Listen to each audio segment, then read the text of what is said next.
جس کے پاس علم ہو، کتابیں پڑھی ہیں اور عقل نہیں، تو اس نے گویا علم کو اپنے کندھوں پر لاد رکھا ہے۔ آپ کثرت کے ساتھ اپنی زندگی میں دیکھیں گے، لوگوں نے کتابیں پڑھ رکھی ہیں، مدرسے گزار رکھے ہیں، وہ گزارے ہیں مدرسے، علم کے نام پر اوراق کا انبار ہے، مگر عقل مندی سے معروم ہے۔ کیا بات کہنی ہے، کس ڈھب سے کہنی ہے، کس سلیقے سے کہنی ہے، اس وقت کی ضرورت کیا ہے، ان نسلوں کی حاجت کیا ہے، قوم کی ضرورت کیا ہے، اشکال کیا ہے، رفع کس طرح کرنا ہے، استدلال کیسے کرنا ہے، اطلاق کیسے کرنا ہے، تو عقل نہیں ہے، اس کو علم کا ہتھیار استعمال کرنا بھی نہیں آئے گا۔ تو بے عقل کے ہاتھ میں علم ہوگا تو تباہی ہوگی۔ اسی طرح علم ہے کسی کے پاس، مگر اس کی طبیعت میں حلم اور بردباری نہیں، تو وہ ہر روز فتویٰ بازی کرے گا، ہر روز تکفیریت کرے گا، لوگوں کو کافر بنائے گا، کسی کو مشرک بنائے گا، کسی کو بدعتی بنائے گا، کسی کو گمراہ ٹھہرائے گا، کسی کو اسلام سے خارج کرے گا، کسی کو اہل سنت سے خارج کرے گا، کسی کو مسلم امہ سے خارج کرے گا، ہر روز وہ تکفیریت کرے گا، کیونکہ اس کے علم میں علم نہیں، بردباری نہیں۔ جب علم اور بردباری نہیں ہوتی تو عقل کا چراغ بجھ جاتا ہے، کیونکہ علم کا نام عقل مندی بھی ہے۔ عقل نہیں ہے، علم نہیں ہے تو گویا عقل غالب نہیں، جہاں عقل مغلوب ہوئی وہاں جہالت نے قبضہ پا لیا، اس سے پھر فساد اور بغض و عناد بنتا ہے، مزاجوں میں، رویوں میں اعتدال اور وسطیت ختم ہو جاتی ہے۔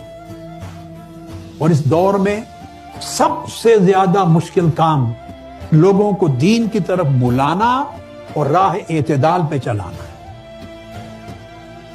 اول تو لوگ ہمارے رویوں کے باعث دین سے متنفر ہو گئے، نوجوان نسلوں میں دین کی رغبت نہیں چھوڑی، ہمارے رویوں نے انہیں بیزار کر دی، اور بچے کھوچے جو چند آتے ہیں انہیں اگر علم رکھنے والا شخص یا علم کا دعویٰ رکھنے والا شخص یا علم کی اشاعت کرنے والا شخص، ہاں وہ مدرسہ میں کرے، مسجد کے ممبر پہ کرے، یوٹیوب پر کرے، فیس بک پہ کرے، ٹیلی ویژن پہ کرے، پرسنل چینل پہ کرے یا حلقات میں کرے، جہاں بھی علم کا جو کاروبار کرتا ہے مگر بغیر علم کے کرتا ہے، بغیر بردباری کے، وہ فتویٰ پسندی کے ذریعے مزاجوں کو اور رویوں کو وسطیت سے، اعتدال سے، برداشت سے دور کر دیتا ہے۔ وہ فوری لوگوں کی تدلیل و تکفیر کرتے ہیں، تشدد پہ اکسائے جاتے ہیں، دھڑے بندیاں ہوتی ہیں، تفرقہ پروری جنم لیتی ہے۔ اس کا نتیجہ کیا ہوتا ہے؟ اور یہ سارا کچھ ہو رہا ہے، یہ سارا کچھ ہو رہا ہے صرف علم کے فقدان سے۔ بردباری نہیں ہے، تحمل نہیں ہے، عجلت ہے۔ تو اگر اہل دین کے پاس علم نہیں ہوگا تو علم بھی بدنام ہوگا، دین بھی بدنام ہوگا، علماء دین بھی بدنام ہوگا۔ یہ سب کچھ ہو رہا ہے اس وقت۔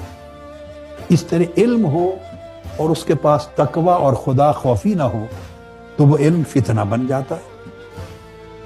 اس علم سے لوگ فتنہ اور فساد کرتے ہیں، علم کے ذریعے لوگوں کو آپس میں لڑایا جاتا ہے، علم کے ذریعے ہی پھوٹ ڈالی جاتی ہے۔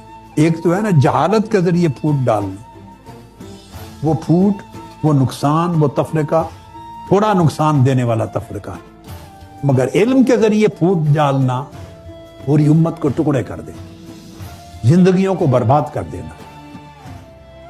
جاہل جو پھوٹ ڈالے گا اس کا ازالہ قدرے آسان ہے، مگر علم کے ذریعے جو پھوٹ ڈالی جائے گی، تباہی مچائی جائے گی، چونکہ تقوی خدا خوفی نہیں تھی، تو اس کا ازالہ بڑا مشکل ہے۔ اسی طرح علم ہو اور عمل نہ ہو، علم بے تاثیر ہو جائے گا۔ اسی طرح علم ہو، صدق، سچائی اور حسن نیت نہ ہو تو علم دکھلاوا بن جائے گا۔